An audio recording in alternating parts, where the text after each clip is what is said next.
Well, as you will notice, we have new fancy stings this year. So happy 2019. It's SM Advanced Forum. I'm Dom Robinson, and welcome to your monthly roundup of news and opinion all about the streaming media and online TV, video, and audio sector news and so on. As usual, well, not quite as usual, two of our hosts are sickly or recovering from hangovers on New Year's Eve. I'm not quite sure what their excuses are, but Marc is in transit. He might pop in as he passes through an airport, and poor old Eric is under his duvet, still recovering from mince pie and fevers. But I think, from some remote location on an outside broadcast, joined as always by our favourite Tim. Are you there, Tim? Yes, sir, Dom. I am here. How are you?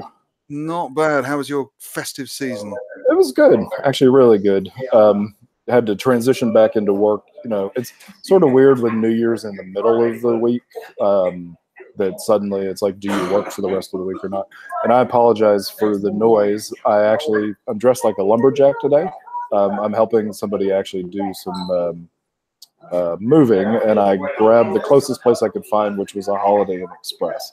So I'm going to be on mute during the times that I'm not speaking, because here in the States, we talk about if you stay at a Holiday Inn Express, you become utterly brilliant overnight, can do neurosurgery and all this kind of thing.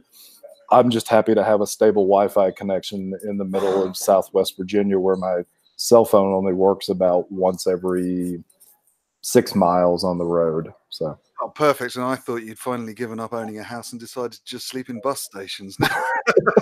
Well, you know, the whole hard sleeping thing that I found when I'm there with you in London. Yeah, I could try that here, but we don't really have bus stations. We have little signs on the side of the road that say the bus stop here every 3 hours. So. Okay. All right. Well, so what have you been up to? You've done anything work-wise since December? I have. Actually, I'm working on a number of streaming media sourcebook articles. I imagine you're probably working on one or two of those as well. And the company that I was working with the compression technology that we've talked about a couple times, they're actually pivoting a bit toward neural networks, because it turns out machine learning and AI are much more popular than video compression these days. And I know you have some opinions on that. Let's save those for later in the broadcast. The other thing, of course, I'm doing is gearing up for CES, which is on I think next Tuesday it starts, Tuesday or Wednesday. And then I was down in Buenos Aires for 2 days for Help Me Stream for the not-for-profit. How did that go? Good? That went really well. You know, it was snowing here. We had 13 inches of snow. The power was out at my apartment, so I had to use my flashlight to find my sandals to take with me to the summer in Buenos Aires. Unfortunately, the temperature dropped to like 61 Fahrenheit, and it flooded for the 2 days that I was there. So no sandals, no beach, but had some really good meetings, you know, talking about mobile video in an emerging market. Nice. Gonna get some good steak in while you're down there. Oh, absolutely. It's so amazing how they do steak. And you've told me this before. This is actually, well, I've worked on every other continent. This is my first time to South America. And I'd always heard Argentinian steak is good. Yeah. And it is absolutely phenomenal. So merciless and with salt as well. None of that high blood pressure stuff. Perfect, excellent. Well, I want to hear more about CES, but we'll hear that next month. I've never been to CES, and so I'm intrigued as to what place it actually has these days in the streaming space. And now, you've been to NAB, right? Yeah, I've been to NAB. And you know how busy NAB is. This is double the number of people. So hotel rooms, instead of being NAB, they may be 250 a night. Here they're 500 a night, which makes absolutely no sense. And it's all basically consumer technology, but streaming has become a consumer technology, although there's differentiation between sort of the Skype type calls versus what we do with live delivery, live linear. We can definitely talk about that, and I'd like to actually talk about that some with our guests as well. Sort of the consumer commoditization of streaming. Perfect, excellent. All right, well, look, on that note, let me try out my new sting, and let's take us into the guest section. How's that? Don't you think this is smartening up the show? Go on, Tim, lead us off. Let's find out who we've got on this month. All right. Awesome, Dom. Thanks. So actually, we'll do ladies first. Actually, if you'll introduce yourself, just tell us a little bit about your company and maybe sort of your background in streaming, and then we'll come over to Marc. Sure. Good evening for some and good afternoon for others. I'm Alicia Pritchett, and I lead the vertical lead for media and publishing at Fastly, which is a content delivery network based out of San Francisco, California. And I am physically based in Atlanta, so I live on planes quite a bit. And I also serve as the president and a founding board member of Women in Streaming Media. So I have a little. We have been ecstatic over the last couple months to see you all not only form but grow, and it was amazing. I met you at Streaming Media West when we took the picture in the booth, just how many women were there from the streaming industry. So you say you're based there in Atlanta, yes. and you travel quite a bit, so of course you fly out of Hartsfield. Yes. What's your favorite restaurant in the Hartsfield airport? One Flew, I think it's called One Flew South or something like that. It's on the, it is amazing. The most amazing pork belly. I know that that's not good for your heart, but it's amazing. They have really good sushi, just well-rounded. And they've been in the airport for, I know I've been frequenting their location for the last 4 years or so. It's delicious. If you come through Atlanta, you have to go there. And is that concourse B or A? I can't remember which one. I think it may be in the E concourse on the international. Like the old international one, right? Yes, exactly. Yes. Okay. I like Pascal's, which is on B. Pascal's is good. Yeah, I can do collard greens and all that kind of thing. So it gives me my southern stuff when I come back into the South because I live in Tennessee. Well, Ludacris has a restaurant in there as well that's pretty decent, but it's really far down on the A concourse. It's almost like at the end of the A concourse, but really, really good food as well. Down where it used to only be Coca-Cola machines. That took credit cards. Yes, awesome. It's right across from the Popeyes. I'm a big chicken fan too. Yeah, actually, I will. Popeyes is a go-to in the airport if I feel like I need chicken. So awesome. Yeah. All right, we'll come back around in just a minute, Alicia. Marc, tell us a little bit about yourself, your company, and sort of your history in the streaming space. Yeah, I'm Marc Cymontkowski at VP Engineering at Haivision. I started with video actually in machine vision, sorting good and bad pieces on the conveyor belt. Until I ventured into a little bit of broadcast through a customer in London, Route 6. And then through that, got in touch with Kilobyte in Austin. And basically my little company called Montivision back then built the complete engine for the Kilobyte encoder and OTT encoder. Kilobyte got acquired by Haivision, and so I'm here for 7 years now. At Haivision, I'm taking care of the low-level technologies, libraries, encoders, streaming, all of that. And I think we met for the first time at SMAdvancedForum this past year in London, where it also snowed dramatically for like 2 days, and everything shut down. So, yeah, exactly. Yeah. Anyway, so when you say you did the engine for Kilobyte, was it they did encoders? Is that correct? Well, they had all the concepts, the customers, the marketing, everything, and we built actually the complete backend for it. Initially based on direct show, Windows, purely Windows technology. Then later we rewrote the whole thing to Linux, or basically platform independent. But we actually applied the concept of direct show being modular and connectable. So we have the same architecture that now on the multi-platform approach. Interesting. Okay, and Haivision obviously had the hardware encoders that they did. So essentially, the two solutions together were synergistic when Haivision acquired Kilobyte. Yeah, the hardware encoders typically are the best for end-to-end low latency, high quality streaming, and then you attach a KB encoder as a transcoder typically. Pull in a TS or an SDI, and then do the OTT streaming off to the CDN. So that was a good combination there. Okay, nice, awesome. Dom, I'm going to hand back to you. I know we're changing up the way the segments go. We talked about doing the first 10 minutes as guest intros, and then we're going to do, 10-minute segments here for different topics?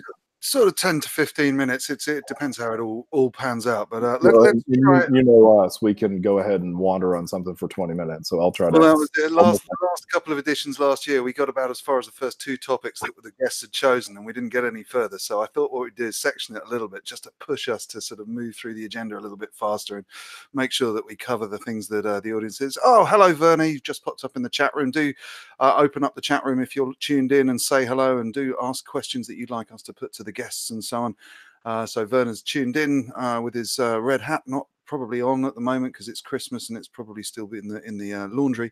But if he had any sense, like my hat should be. But yeah, let's try my second sting. Let's move on to the normal upfront topics that we pick on SMAF, and let's have a look at what the big industry picture is. So looking at the flipboard, if I just flip over, I've now got a fancy new iPad Pro, so I can actually do the flips. But because I'm scan converting it, it still looks a bit rubbish. But don't be picky. I know you would be because you're a technical audience. But there's some good topics in here. I think the late breaking news about the Google Widevine crack is probably the news of the day. I don't know if you've seen that since you've been on the road this morning, Tim, but so there's a developer. Do chip in, guests, if you've had time to sort of digest this a bit more. But there seems to be a developer called David Buchanan who's managed to pick apart the Widevine DRM, which of course quite a lot of the major content providers, including Netflix and I believe BBC and so on, I think they all use Widevine. So I wonder if this marks the death of another DRM, guys. Is that a good starter for 2019? Over to you guys. Don't all chip in at once. I guess, Dom, do we have technical details on this, or is this hype? Mark, you had a chance to read through it beforehand. What did you make of it on the tech? It seems to be I think he's brute forced the 128K, but I'm not. The AES 128 implementation, but it's a little bit scant. What he's saying on the tweet where he announced it is, so after a few evenings of work, I've 100% broken Widevine L3 DRM. Their white box AES 128 implementation is vulnerable to the well-studied DFA attack, which can be used to recover the original key. Then you can decrypt the MPEG CENC streams with plain old FFmpeg. So I don't know. These hacks. What's a DFA attack? First of all, anyone got that to hand? Anyone know? No, I have no idea. Neither do I. Okay, well, we all fail. Moving on. Well, but what's fascinating, Dom, here is he's saying that essentially, and I don't know what DFA is either, but essentially what he's saying here is the common encryption scheme is vulnerable as well. So that sort of begs the question. Remember that back to DVD John, who cracked the DVD encryption and seeded that out. The whole idea around common encryption scheme, especially with the models around Dash, was to have 5 to 6 different common encryption encoding schemes. If he's saying here that it's not just Widevine but the whole CENC, that's huge, because that actually brings up a quite interesting problem that if you've cracked one, can you then suddenly own all the DRMs? That's what it sounds like. Yeah, I've just looked up differential fault analysis attack. It's a side channel attack to induce faults, basically. So do you know, it rings bells. It sounds like one of the attacks that was used to crack travel cards, Mondex cards. The DCA attacks? Say again? Was it the DCA attacks? I don't know. I sort of Wikipedia there, the differential fault analysis attack. I actually watched a nice video from the Chaos Communication Congress of the Chaos Computer Club from Hamburg yesterday, where they cracked basically all of the hardware Bitcoin wallets. And most of those attacks were also based on what is described on Wikipedia for DFA attacks, because you're analyzing basically either the current pass through to the device at the time where it does encryption or where it does communication on the bus. And then depending on the current going through, you can see a pattern, and that pattern can in some way represent the key, for example. So you could analyze the current, you could analyze also radiation around the device. There's all kinds of side attacks where you try to find a pattern in either the signal or the current going through or whatever, and from that try to get back to the key and break it. That's fascinating. It's almost like the Enigma issue from World War II, when you knew particular words would show up consistently. You then had the Rosetta Stone, so to speak, to work off of. Wow. So just a thought on that. One of the things that we were looking at on a couple of projects with clients before Christmas, actually, strangely, dynamic packaging is a big hot topic at the moment. And interestingly, dynamic packaging has one really big killer app, which is the ability to rotate DRM keys almost instantaneously. So it is possible that this might be a brute force attack, which might affect streams for a short while. But if you're cycling the key every few minutes, because you can just change that in your dynamic packaging now, actually in the CDN or whatever, that will probably make it computationally inefficient to crack this. But here's what's interesting, Dom, on that. That's the RSA model where you rotate keys, random key generators. The reason we had to go to AES 128 is that those initial strings that were used with RSA were like 16. And so we moved to, we moved up to 32, 64, 128, 256. Computationally, yes, it may be painful, but if you're talking about premium content and you have enough people trying this on different devices, the likelihood is that there are only going to be a certain finite number of keys, and that those keys will also repeat themselves at some point. Interesting stuff. So in the CDN context, Alicia, do you guys have response to this type of thing, or is it just wait and see what the clients want to do? Well, we do offer a dynamic packager. We called basically that packages on the fly. And so I do believe that we would rotate out the DRM keys as you specified. I haven't heard a lot through the channels here about that. So it's something that I'll definitely take a look at and try to ping internally to our technical folks and see what's going on with that.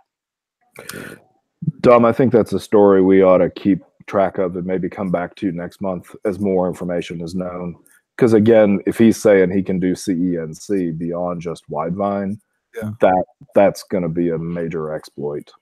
It makes me wonder whether as well it's this time of year that you always get the Sony, like, was it 2 years ago, 3 years ago, when, supposedly Korea hacked all the Sony passwords. It's that time of year where big broadcast players come out and say, oh, of course the TV industry's not screwed. This streaming thing will never take off.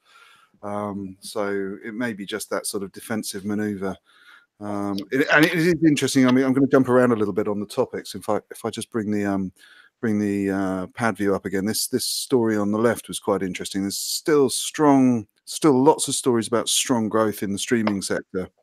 This 10% video growth that you can see on the left there was all attributed to subscriber VOD and that sort of thing. So there's still a lot of strong stories about the increasing adoption of streaming.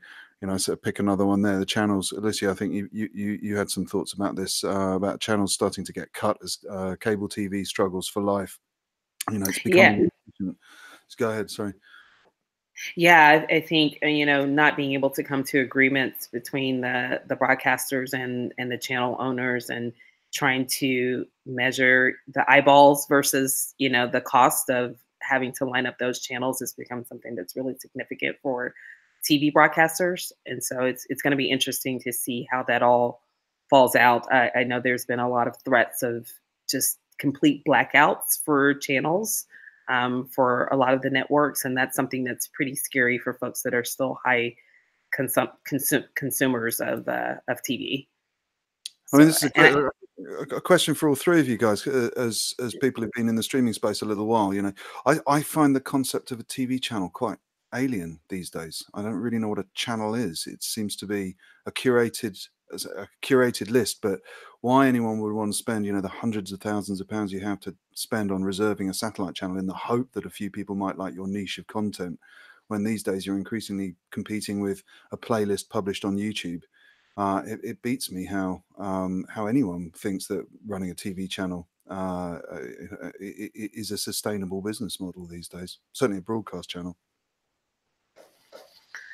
Well, I have my thoughts on that. I think definitely there's been a lot of cord cutting, but here in the U.S., I think, there are a lot of people that still have it in the home, and they subsidize that with the streaming services. But I think it's becoming also kind of overwhelming with how many streaming services you have to subscribe to just to kind of make everything fit, and then you still have a lot of content that you're not consuming. So I think people are still figuring it out. I don't think that people have completely cut the cord on TV. Like I still have quite a few friends that, even though I'm in the streaming industry and I've cut at home, they still have TV. Like I can go to their house because I miss out on things like being able to turn on the TV and see CNN and things like that. And some of those different channels are still very relevant, especially to the older generation, not necessarily the millennials. I think from a millennial perspective, you'll find more folks that have just totally cut, but then from the older generation, they're still consuming TV. Yeah, it's the same for me. Like news is very important for me to get on the TV because I have my trusted channels that I really rely on for proper news.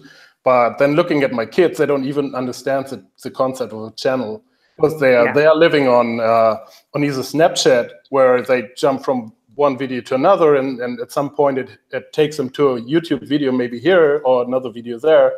Or my daughter living on TikTok, where there's just another concept where like it's a stream of different videos from different sources, and there's no such thing as a channel. So that's what Dom was saying. So Mark, explain that one to me. Is it content aggregation that's happening on the platform she's using? Or is she jumping from place to place within the app? No, TikTok is like a stream of videos, and it was initially called Musical.ly, and the kids, they sing to famous songs, and then the advanced ones they cut their own videos, and at some point it's really professional what some people do there. So they are watching kind of like a stream of videos, but the videos are aggregated through that platform depending on your interests and music style or whatever. So what's interesting about that, if you think about that, Dom, that sort of is a channel because somebody's curating and aggregating that together. But it's almost like, to do an analogy, it's almost like because all the companies, at least in the States, CBS, ABC, NBC, have gone to their own apps, it's almost like having 6 TVs in front of you and having to use one TV just to turn only tuned to NBC, one TV only tuned to CBS. So we have channels on our phones, but it's like clicking on all the different apps to get to that content for that particular major broadcaster. Dom's in the UK, obviously you've got the iPlayer. BBC sort of owns the market, so to speak, with the exception of Sky. But you may not see as much of that in the UK, but I would suspect on continental Europe and in the US, where we've got a plethora of channels, that still is actually a model, whether it's through apps or through traditional television. It's not that it's not hitting us here. In fact, if I just cut back, you can see one of the stories you posted a couple of days ago. Channel 4, which is one of our public service broadcasters here, has got a possible advertising blackout from some of its key sponsors. I mean, that I don't know how to compare that with a channel, a US channel, but Channel 4's, it's the third or fourth largest channel after the 2 major BBC channels and ITV. So it's ad led, and if they lose their major ad sponsors, they are going to have a proper commercial problem. They're also just in the process of relocating over. I think they've started it or they've completed it, but they're relocating their core broadcast facility out of London just to try and lower costs. So Channel 4 could do some. It'll either deftly sort of sidetrack these challenges and sort out its efficiency as a business, or it's going to be doing something a combination of things at a pretty dangerous time from the sound of it. And if Channel 4 goes pop, then I think that bodes very badly for ITV, which is the only other PSB of its scale. And if those two go pop, then really you're going to have a BBC as a PSB, and you'll have Sky as the sort of primary premium, with, I suppose, Sky News as the public PSB channel that they give away for free on most of the free platforms. But it does feel like we've been talking cord cutting for a couple of years on this, but it does feel like 2019 could be the first period where some of these larger, bigger, more established channels try to fight the streaming onslaught and fail, or they just simply find that they're not competitive. I think it's very interesting that, in speaking about the channel issue, I think, as we talk about cord cutting, I think some of these issues where they're not able to come to agreements is going to kind of speed up that trend. So if people are not able to get the channels that they're used to consuming on TV, and they're talking about a lot of these channels just completely going out of business, like, Jennifer Lopez's Fuse is one of the channels that was cut from the lineup. And, those people are trying to hold on to things like, having diversity and some of the things that came out when they actually joined the channel lineup. But if they're going out of business and people are not able to consume those channels, I think that that's going to force people into really taking a strong look at the viability of TV and whether or not you want to spend, $60 to $100 a month on a TV package. Because I mean, even at the minimum, when I was still a subscriber, I was still paying almost $60 for channels that gave me no benefit. So it's going to be interesting to see how it all lands and falls out. Yeah, and I think one of the other things too, Alicia, that you sort of bring up there is channels die away. The content on those channels is produced mostly by independent producers anyway, and brought to it. And last month we had a pretty long discussion around the idea of Disney being one of the few, because it owns Star Wars and Disney and Marvel, that if in their choice to move to their content to their own streaming app, whether that essentially becomes like a super channel or almost like a network that owns a couple different channels in the cable broadcast space.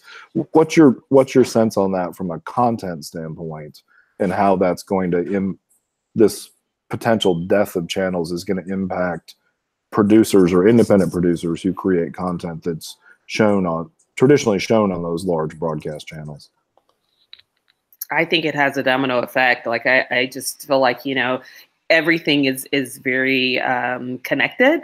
And, speaking of Disney, that was one of the channels that, they're still in negotiation with a lot of the networks as well. I think I read that for Disney, they have put out a couple of extensions to give them a 3-month extension so that they don't have this blackout for their users. But even the larger channels like that are, and with them trying to figure out their own way to retain as much of their revenue internally by going over the top with their own, I think Disney was the last sort of streaming provider that we were waiting to come out to say they had their own streaming service. I think right now, if you're not in the streaming game, for me, it's like hang up your hat.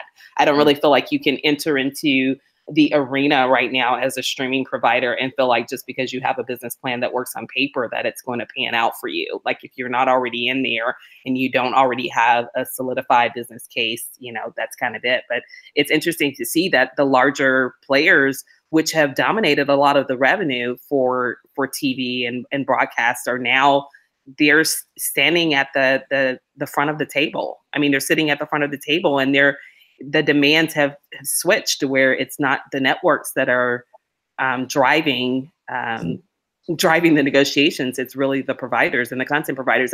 And I know that this is sort of a cliche, but I've heard for many, many years being in the video industry that content is king, but it really is. Like truly the people that own the content are the ones that are going to determine sort of how our industry evolves. Because if you don't have the content, then you have nothing. You have negotiation, but you don't have anything. And with them being able to go over the top and provide their own streaming services is. So I want to chip in a bit of a sort of devil's advocate argument. I know last month we debated the Disney story quite a bit, and about how their catalog of content was going to demand the audience followed them into their new streaming service. But this news article caught my eye, and it actually has an interesting ramification on what happens with Disney. So this story was about how at $46 billion, global subscription OTT revenues have overtaken, or are likely to overtake, box office revenues in 2019. Now that's that looked like just an incidental article when I first saw it, but reflecting on it now in the context of Disney becoming more of a powerhouse. Disney's historic prowess has always been about launching massive box office smash movies, and that gives it a big pile of capital to do whatever else it does with it. You know, Disney's famous for Disney movies, first and foremost, not for ESPN, not for other things. It's for Disney movies. And if people are now given enough choice on OTT services, I hate that term, but online services, to be able to click and watch what they want rather than go out to the cinema to effectively get some choice, then does that affect the long-term ability for an organization like Disney to clean up at the box office, get the capital to go and play in areas like OTT, like it's going to try and embark on this year? That could if the cinema collapses or if it changes and it stops being a big market for Disney, do you think that will change Disney's position in the market? Well, Dom, I think you just want to keep your hat on because, as Alicia said, if you're not in the streaming game, you have to hang up your hat. But yeah, I guess to the point on Disney and the blockbuster thing, I would ask, what about things like Netflix Bird Box? Now, I haven't seen the movie. Everybody seems to be talking about it. Is it available in the UK and in Europe? Alicia and I were talking before the show. I haven't seen it because my other half doesn't like scary movies. But we can come back to Bandersnatch in a minute, which I think there's quite a lot. Okay, sure. But here's the thing. If those numbers that Netflix put out are to be believed, 45 million people viewing Bird Box, and that was last week. So let's say they've got another 30% above and beyond that. If you're talking about major blockbuster viewership, that is significantly higher than what even Disney does, because Disney will rake in close to $1 billion on a movie, but remember, in most cases, they're making at least $10 US on everybody viewing it. So to me, it's interesting because yes, you can drive people to the theater to do a big event, and I think that has to be done, and I think that's Disney's prowess. But if Netflix can essentially do the same thing staggered over the course of 10 days and get, even if they get half the number, 25 million, that's absolutely massive. And it sort of argues the point that Alicia was saying, that content itself is king. Doesn't matter where it's consumed. I'm not paying anything extra. It happens to be on Netflix. And if the water cooler effect is that I need to see Bird Box because everybody else has seen it, then it essentially does become an event in and of itself.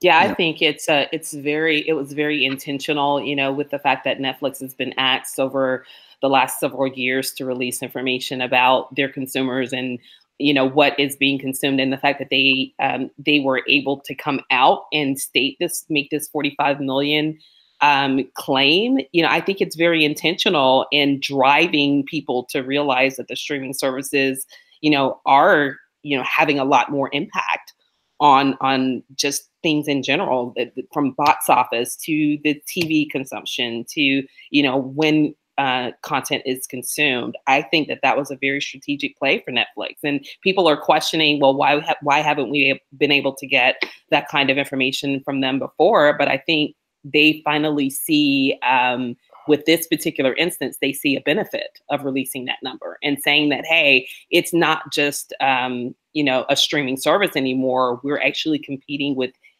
all of the eyes, all of the views, all of the different devices that are currently taking people's attention. An interesting detail on that is the 45 million number is accounts that have watched it as well. So if you take that over to sort of typical panel measurement systems, that's, you know, over here we've got 5,000 boxes, which drives an ad in. You all know what I think of that panel-based measurement stuff. It's just sheer nonsense. But they always extrapolate based on the boxes. Now, a panel box is absolutely, in my mind, analogous to a Netflix account.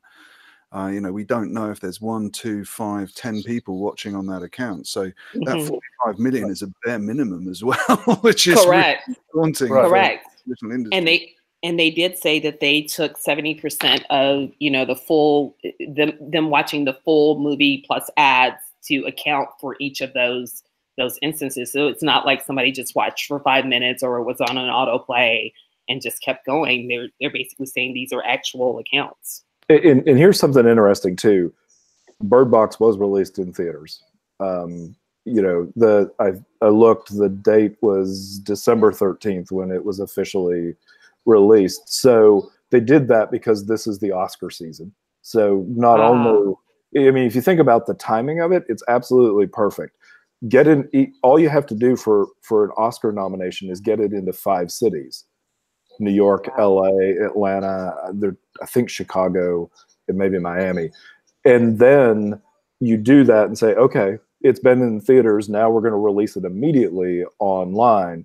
And we're going to show that we can ramp way beyond the typical number of people who would watch it. So, oh, by the way, if you're considering us for an Academy Award, let's just tell you that we've blown 5 times past the best blockbuster in 2018. And if it's all about the commercialization of it, which I think a lot of it has become, that's almost a slam dunk to say, if you don't consider us, we've put numbers out and shown that we can do way better than what the typical box office would do in terms of the number of viewers in a 30-day period. Yeah, who's not to say that, you know, the next big blockbuster movie doesn't come out on a Netflix first and then to theaters. That would be an interesting Well, and with digital cinema, we should be able to do that. In fact, test them on Netflix, and then sort of like the Rocky Horror Picture Show or some of these other movies. I went to see oh goodness, I'm blanking on it. But movies that have been out for 10 years, you go to an event to see in the theater with a bunch of people who like the movie. Shaft was the movie that I went to see, the original one, not the more recent one. And it became an event in and of itself because it was played up that it was going to be shown on this Friday evening, and everybody who likes the movie shows up. So you're right, Alicia. We could test the market in terms of the number of potential people who would come to a theater by releasing first on Netflix or Amazon Prime or Hulu or what have you, and then ultimately drive those into the theater for big screen viewing events that you tie other things around. Yeah, I think it's interesting. Right, guys. Okay, hold on. We're going to move on to the next section. This is where we start to press the tempo a little bit. This is going to be Mark's favorite section. We're going to talk a little bit more. But I'm going to do a nice segue here. I've got have you guys? You're talking about Birdcage, but have you guys seen Bandersnatch? Okay, so Bandersnatch was released over Christmas on Netflix, and awesome project. In terms of content and material, it's probably a 4, but in terms of it being technically interesting, it's a 6 stars out of 5. So basically, if you remember back to your childhood playing those adventure books where you could, read a chapter and it would give you some choices, and you flick to a different section of the book and then you get some more choices and jump around. Basically, Bandersnatch is that brought to life in video. So you start watching, and the first choice you get in the film. I'm not going to go too far into it because I don't want to do too many spoilers. But the first choice you get into it is the father of the main character comes in and he holds up 2 boxes of cereal and he says, "What would you like? Would you like Sugar Puffs or Frosties for breakfast?" And then it pops up and you get 10 seconds on your. It doesn't work on all platforms, but if you're watching on a computer or iOS device or Android device and so on, you get 10 seconds to click which cereal you'd like. I'm sorry, Dom. I watched the original Matrix over Christmas, and the red pill, blue pill versus 2 types of cereals. I mean, you lost me at cereal boxes right there. Okay, so but basically you click your choice and you know, you choose your sugar puffs or whatever, and the video seamlessly carries on. It doesn't pause and wait. It gives you 10 seconds to choose, and it seamlessly carries on with your choice or with the default action. And immediately, being a geek, I was watching that and I thought, how's it? Ah, that must be using manifest switching. And using GOT boundaries. So this is a proper geeky sort of descent into thought, but it must be using GOT boundaries and the fact that we're using adaptive bitrate technologies in a different way, so that you can fork the video at certain junctions and so on. And I'm going to try and dig into to my contacts at Netflix to see if I can find out a little bit more about whether that change in technology has brought about the change in the design, if you like, of the content. But what does really stand out is how, for me, I think it was an exciting project, and it says that actually streaming content and games and how you go about writing a game, I think, is going to merge with how you produce TV content, and I think that's going to be something that's probably going to be one of the really exciting experiments that we see a lot more of this year. Guys, Mark, in fact, I'm going to throw that at you. What do you think? Do you think that this is technology bringing about a new format of content, or do you think we're seeing games merge with it? I don't know. It's going both ways, I think, because you see how I forgot the name, but recently there was this game release which is more a movie from the style of it, like this cowboy kind of game, which really takes you in, it brings you into a certain mood, and when you play it, it's not like only action, and you really feel the character and go with it. And the other way around, with this kind of technology to basically use manifest switching, if it's that. That's basically the concept of having multi-angle view, right? But here you're using it to change the scene that's coming. That's pretty powerful. It could actually lead to merging games and TV experience together, which is exciting, I think. Yeah, I think it's great. I think there's a lot of skill and engineering styles in both gaming and TV production, which, if you bring those two disciplines together, I think it can only add to just an expansive, a greater expanse of canvas for creatives to play with and so on. Alicia, Tim, have you seen this? Is this something that you're going to go and pick up on? Yeah, let's see. You go ahead, and then I have a couple thoughts.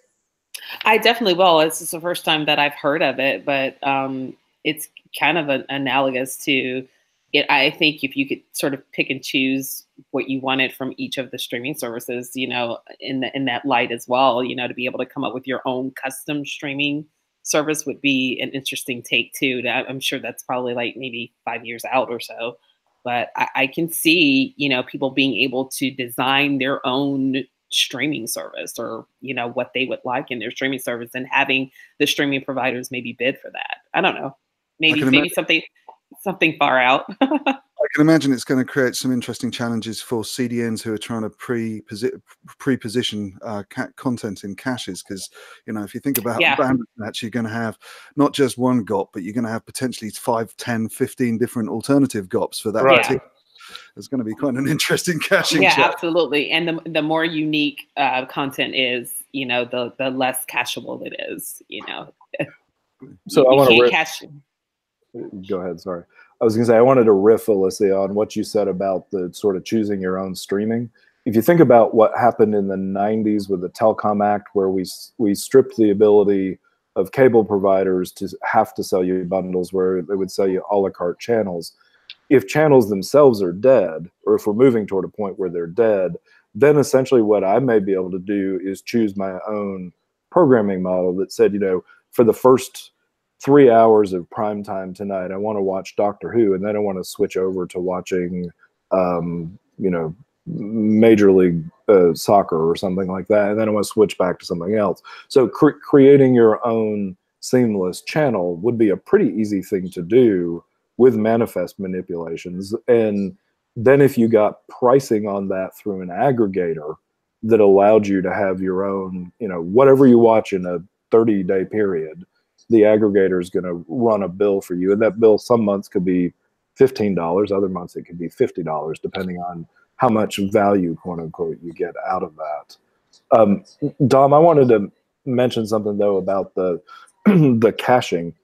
I think from a technology standpoint, if you go back to Kevin Kelly, who was one of the early editors at Wired magazine, wrote a book called Out of Control. And in this book, he actually had a premise that said groupthink, not the baggage of groupthink, say from Animal Farm, but groupthink in terms of making decisions is something that we will see more and more of. So if you think about Netflix having the data as to how many people choose the red pill versus the blue pill, then you know probabilistically, I think that's the word. I have to go ask Michelle. Yeah. Well, you know, having a friend who's a math teacher, probabilistically, I think probably is the correct word. She'll correct me when she watches the video, I'm sure. But the point is that if we know that at that very first point, 95% of the people are going to choose one direction versus the other, then it makes the caching decisions actually quite a bit easier, and that does take us in the direction of more machine learning. Exactly. Yeah, which I think is huge, and that in and of itself could help us then when we do live events that have significant spikes when major action happens, say when a goal is scored or a touchdown is scored. We know that that's where there's going to be heavy impact just after that because people think the game is exciting again, versus times where there's a lull when there's not a lot of points being scored. Okay, I'm just going to cut across. Marc, can I just throw one at you? I know that you're a key proponent of the SRT protocol, so it's a little bit of a segue. Can you just tell us a little bit about it and where it's at the moment? Because I'm seeing SRT appearing more and more, and it seems to be getting great reception and so on. But do you want to just give the audience just a couple of minutes backgrounder and tell us a little bit about where it's at in deployment and so on? Yeah, sure. So as a little bit of background, it started in 2012 when we as Haivision figured out that we need to send low latency, high quality streams over public internet rather than protected networks or lease lines. We put it into our products from 2013 on, and it allows us to bond our products together. So we could just send a stream from A to B to C all across the public internet from one office to another, which for an enterprise company was really important. Then 2 years ago at NAB, we decided to take it open source, and there's different reasons for that. The first one was that we saw a couple of proprietary solutions being out there on the market, becoming bigger and growing, and we thought SRT is really at the same level of quality, but making it open source, we could bust it a lot better into the market and grew a community around it. So first it was kind of scary when we opened it because maybe nobody cares, right? But from the beginning, really, people picked it up and put it in every place. One of the cool things is it's not really a video streaming protocol, it's a network protocol. So we see it a lot of, obviously, because that's what we use it for low latency video streaming, but people transmit all kinds of data over it. We have audio-only switching solutions relying on SRT these days. So we created this SRT Alliance as a marketing vehicle for it, so you could show that you embrace the protocol and want to help growing this ecosystem. And that reached, I believe, 177 members or something. At IBC, we welcomed Microsoft to the group. So really exciting. Is it too simplistic to think of it as just a replacement for RTMP? No, that's actually, I mean, it's a perfect replacement for RTMP. Actually, a lot of people do that and suddenly utilize their bandwidth throughput 10 times better than they did before. But it's actually, I see it as if the TCP designers had known that video would be the biggest thing, they would have designed SRT instead of TCP. That's what I keep saying. It's a TCP drop-in replacement for video. But it's not only video again. It's a network protocol. It really relies on UDP, make sure the packets are retransmitted when they get lost, to make sure the timing is recreated if you have jitter and fluctuations in the network. So it's optimal for video, but you can transmit any data across. Now watch this amazing segue, Alicia.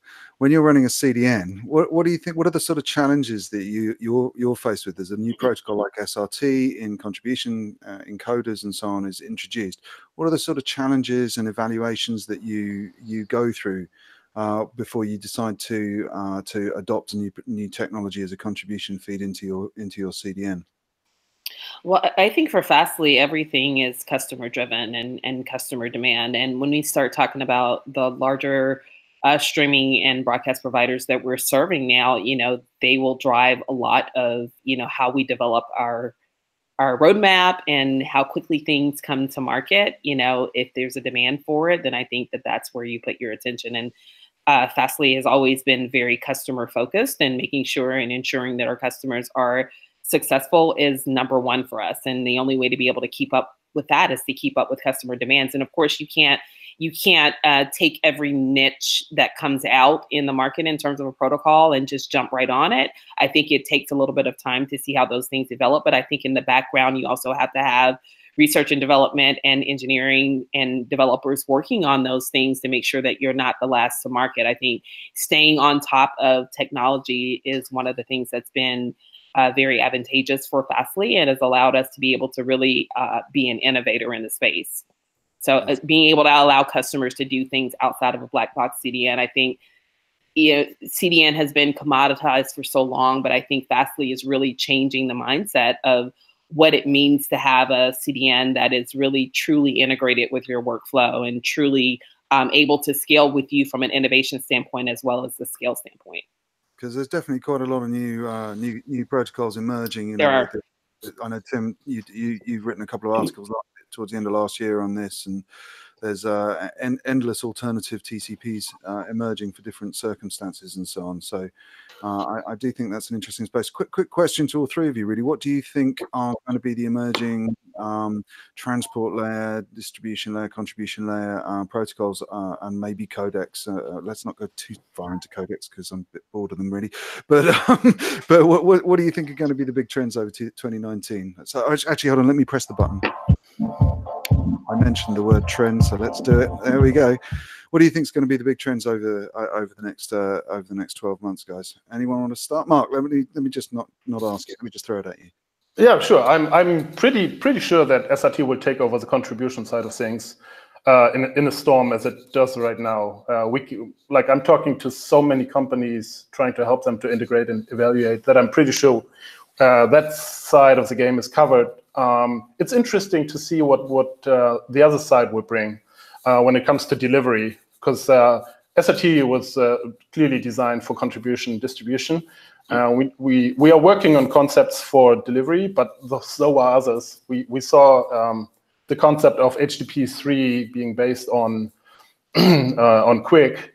So there's a lot of there's a lot happening at the moment in that on the delivery side of things.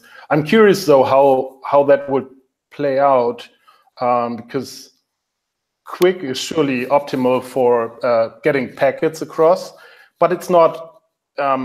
What do you do if you have a Quick-based HTTP kind of layer and you want to get more of a real life, close to real-time stream across, where you have problems like jitter and timing distortion? So I want to see where this is going forward, but I'm excited about it. And Mark, that's actually a huge issue, the latency issue that you talk about. I mean, I came out of video conferencing before I was in streaming, and when we boxed ourselves in the corner with HLS, with this sort of guaranteed latency that's thrown in there, or latency in terms of live content, I think we really have to work ourselves back from that. And what I see with SRT and other things is the potential trend to move ourselves back toward actual real-time delivery. Yeah, it was dramatic. You could see at the trade shows, once the big CDNs announced that they like get RTMP out of the networks and go to file-based workflows, you could see panic all over the place, right? Like everybody was like, how do I get my data low latency across? Because everybody knew it's like HLS and Dash, it's all segments. And now everybody's trying to get the segments short and transmit the data while it's still incoming, like byte transfers. It's interesting how this is going backwards now. Yeah. Yeah, I think for the CDN industry, just infrastructure and operations as a whole, edge computing is something that's near and dear to us. And seeing data that is created and processed outside of a traditional data center or cloud is really being able to take advantage of those real-time insights and being able to facilitate more of the localized actions is really helps us to really log into what our users are doing and being able to sort of make those real-time switches. And even when it comes to traffic and scaling and just being able to be prepared for, different kinds of events. I mean, you need to be able to support customers when they're in their, their normal seasons, and then when they're in their heightened or, seasonal type traffic or larger type traffic. So being able to have a very diverse platform and the edge computing, being able to give you those near-time insights is going to be really key in 2019. What do you guys see of the re-emergence of the session protocol like WebRTC? Obviously, some CDNs are deploying their low latency services based on WebRTC. And it's certainly an interesting protocol. We've done a lot of work with different clients doing commentary loops and specifically low latency targeted things rather than at scale distribution. But we've had 4 or 5 different CDNs and operators come to us asking for scalable WebRTC edge tech and that sort of thing. And it seems to be certainly seriously dabbled with at the moment. I don't know whether it's going to get a foothold or whether these short HTTP chunks are going to get there. Any thoughts, guys? I mean, obviously, WebRTC is great for delivery, for low latency delivery, but it's the thing that kills my mind at times is the complexity of this, like having everything defined all the way from the transfer to the codecs inside, and then you need to support, obviously, of that codec and all the different web browsers and the complete implementation on all the different browsers. So this world is really complex. I wish it would have been designed a little bit simpler, a little bit cleaner from the beginning. But right now, it's one of the major technologies that we have to look at and see how we can use that for scaling by introducing peer-to-peer delivery, for example, right from the edges. Well, and I'm going to date myself because I mentioned that I was in video conferencing before I got into streaming. And of course, session initiation protocol was something, Dom, that we used for voice over IP telephony, video over IP telephony.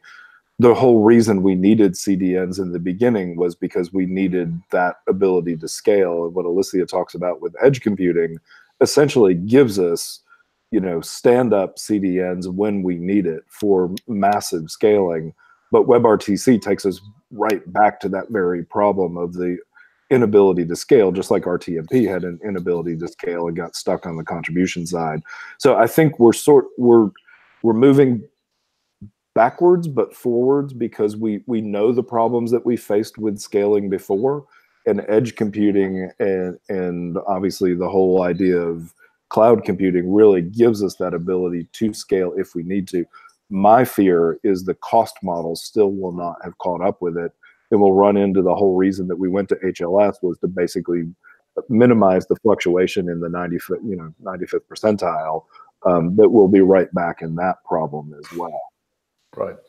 Okay, right. So we've got 1 minute left or 2 minutes left, guys. So quick, while I'm talking, mull over what just some buzzwords. What do you think are going to be the big buzzwords of 2019? Anyone first to go? Come on, who's first past the post? I think security. I think, with everything that we're doing at the edge, with all the different protocols, with the complexity, we have to take security really seriously because, you have all of these different options available to you. But if you can't secure them and you don't have a strong security posture, it's very easy to get hacked. People are just looking for new ways to penetrate businesses and penetrate content. So security is definitely number one, I think, from my perspective. Cool. Mark, what are your thoughts? Big buzzword 2019? Yep, low latency peer-to-peer networks for the edges, for delivery. Also introducing blockchain as a background for securing and incentivizing the networks. I know that there's a lot of controversy about it, but I'm 100% sure this topic will come and we will face and get rid of all the problems that exist today. I think in 10 years from now, this will be common, but I think that in 2019, we will see this coming up a lot stronger than before. Yeah, I'm gonna give, I was gonna say two that sort of go along with what Marc and Alicia are saying. One is, I think, peer assisted. I think we can't call things peer-to-peer anymore. The baggage is just too great. But secondly, ATSC 3.0. I think the ability to multicast IP video from a broadcast tower will actually, and I wrote an article, I think, that'll be published in this month. I wrote it 2 months ago. We really are going to learn in the streaming industry how to do IP broadcast at scale from ATSC 3.0. So I think that's going to push us in our industry to figure out how to do multicasting as opposed to just, you know, massive parallel unicasting. And to me, that's a big buzzword that I'm going to look at CES this year and next year. That's great news for me. I love my multicasting. You know that. So. I know you do. Yeah. And we've had a hybrid TV platform running over here in the UK, which is not dissimilar to ATSC3 for 6-7 years or something with the national broadcasters. So it's definitely very possible and so on. So, and 5G, Dom, I think with the extensions of EMBMS and ATSC together, I think could be a really interesting model of seamless IP delivery across over the air as well as mobile devices. Yes, I do think we'll see some 5G actually in action this year, hopefully, after many years of talk. My gut feel is I think live sports packages are going to be hot news for the first half of the year. And also, I think off the back of that, I think closely related that, I think DAI will come of age this year. I think we'll start finding the ad industry will get its ducks in a row and come and tell us all where they want to spend their money a bit more clearly, because they suddenly seem to be friendly. Right. Okay, guys. Marc, Alicia, thank you so much. Are you guys coming over for Streaming Forum in February? I will. Yep. Thank you for having me. Brilliant, Marc. Well, we'll see you there. Alicia, are you going to be over? I think we have some folks in our London office that will be there, but I won't personally be there. Cool, brilliant. Tim, I don't know if you're over. I don't want snow. I've already had enough snow. So I'll have to see. If it's going to be 80 degrees Fahrenheit, then yeah, maybe I'll show up. Are you promising snow? I was hoping for sleet. Anyway. Cool, listen. Alicia, thank you for representing women in streaming media and for representing yourself so finely. Thank you very much for joining us, Alicia. Absolutely. It's been my pleasure. Brilliant to have you on, and I look forward to seeing you at Streaming Forum. Thank you. Looking forward to it too. Cool. And Tim, I'll be in touch over the next few weeks. And in the meanwhile, I'm going to see if my outro button will work. So thanks very much for joining us. We're back next month with Ian Mumford and Bea Alonso Martinez will be taking the WSM chair. So don't forget to give her a nudge, Alicia. I will. And we're starting to program up quite a long way in advance. I do check the calendar feed on the website, let's try that again, SMAdvanced.com. Do join us next month. Thanks again to our guests. Thanks again to Tim. All the best to Eric. Hope you recover from your fever. And Marc, I hope you get to your destination safely. I've been Dom Robinson. That was SM Advanced Forum. See you next month.